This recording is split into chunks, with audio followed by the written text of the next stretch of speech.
Hello friends, welcome to my channel. All of you happy new year. ఈరోజైతే నేను మా పొలంలో కట్టెల పొయ్యి మీద సూజీ ప్లమ్ కేక్ని ఎక్స్పీరియన్స్ని మీతో షేర్ చేయబోతున్నానండి. ముందుగా సూజీని మిక్సీలో బాగా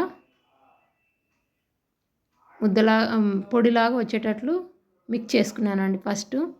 అదేవిధంగా బెల్లం వేసి చేయాలనుకున్నానండి ఈరోజు. నేను బెల్లం ఒక్కటే వేసి మిక్సీలో పాడవుతుందనేసి కొంచెం సూజీ కొంచెం బెల్లం వేసి బాగా ఒక 2 మినిట్స్ మిక్స్ చేశానండి. మిక్స్ చేసింటే ఇలా వచ్చింది.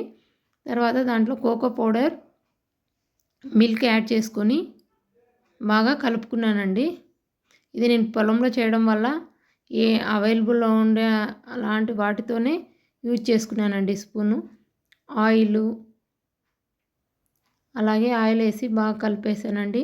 ఇది డార్క్ చాక్లెట్స్ని ఇలాగా నేను చిన్న చిన్న పీసులు చేశాను. మళ్ళీ ఇవి అన్నీ డ్రై ఫ్రూట్స్ని కూడా చేసి బాగా కలిపానండి. అలా కలిపిన తర్వాత రెండు చుక్కల వెన్నెల ఎసెన్స్ని, బేకింగ్ పౌడర్ని, బేకింగ్ సోడాని వేసి కలుపుకున్నాను. మళ్ళీ ఒక పాత్రలో నెయ్యి వేసుకొని మొత్తం ఈ బ్యాటరీని మొత్తాన్ని దాంట్లోకి ట్రాన్స్ఫర్ చేసుకున్నానండి. ట్రాన్స్ఫర్ చేసుకొని ట్యాప్ చేసుకొని పైన డార్క్ చాక్లెట్స్ వేసి ఇవి కూడా డ్రై ఫ్రూట్స్ని కూడా ఇలా వేసానండి.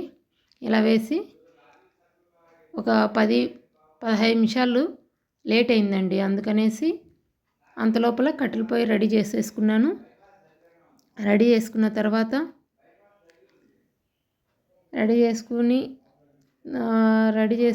తర్వాత ఒక 10 నిమిషాలు అలాగే పెట్టానండి.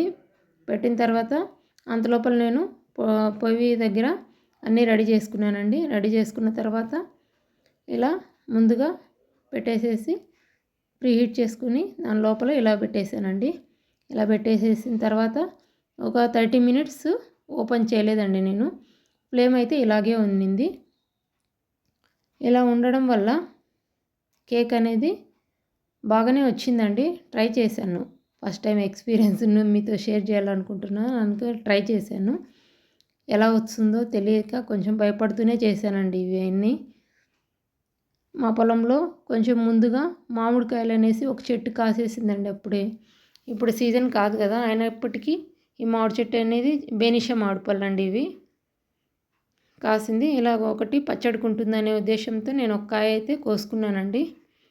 మా చిన్న చెట్లు అండి ఇవి, మా 2 ఇయర్స్ చెట్లు. పూత కూడా చాలా అందంగా ఉంది చూడండి. ఇంత చిన్న చెట్లు మరి ఇంత పెద్ద పూత రావడం కూడా మాకు చాలా హ్యాపీగా అనిపించింది.